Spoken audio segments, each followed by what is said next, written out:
Et justement, à propos de cette stratégie foncière et de ces préemptions, pourquoi? Parce que là, c'est en quelque sorte la fin du processus. Au départ, il y a souvent la préemption qui est organisée. Tout à l'heure, il y aura une question orale de notre collègue Dominique Escaron qui est dans le même esprit. C'est qu'au fond, ça échappe totalement à l'Assemblée et aux citoyens, ce type de décision. Par exemple, ici, à la Chambre de commerce, ex-Chambre de commerce où nous siégeons, nous venons d'apprendre par la presse qu'il y avait un appel à projet 4 ans après sa préemption. Ce qui signifie d'ailleurs que quand on l'a acquise, on ne savait pas quoi en faire. Donc, il n'y a pas de débat sur ces sujets-là au préalable. Et je veux dire que ici, par exemple, en 2019, il y avait un opérateur privé qui proposait de l'acheter 8 millions d'euros pour faire une résidence de personnes âgées et un centre de santé.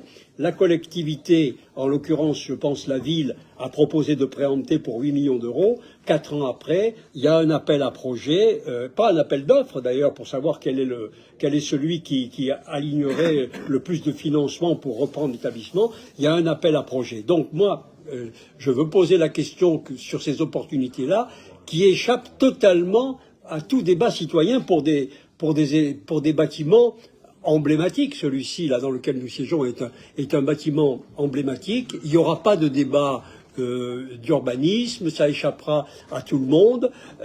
Pourtant, ici, ça résulte de l'urbanisme du Bedou. Il y avait les HLM, et puis à ce moment-là, à l'époque, on voulait équilibrer en mettant un bâtiment pour qu'il y ait une mixité d'usage du quartier. Bon, très bien.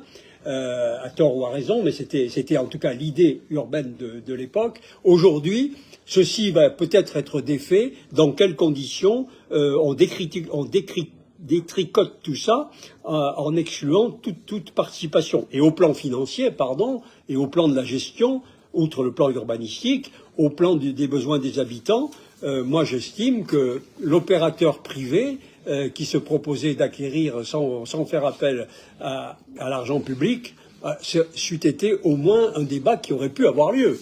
Et il n'a pas lieu. Donc à la fin, effectivement, M. Bustos, là, on ne peut rien vous reprocher à cet égard. Vous nous présentez à la fin des fins, quand les opérations étaient acquises, ce qu'on va en faire à la fin. Donc cette délibération-là, mais elle met l'occasion, d'autant que tout à l'heure, la question orale reviendra sur ce sujet à propos d'une autre préemption à Hébin, je crois.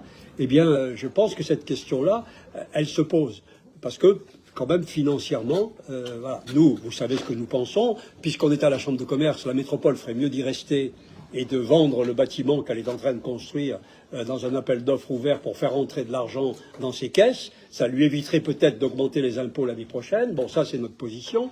Mais cela étant, nonobstant cette position, je pense qu'on peut se poser la question de ces préemptions de bâtiments dont on ne sait pas ce qu'on va faire 3 ou 4 ans après, ce qui est quand même un coût que supporte le contribuable.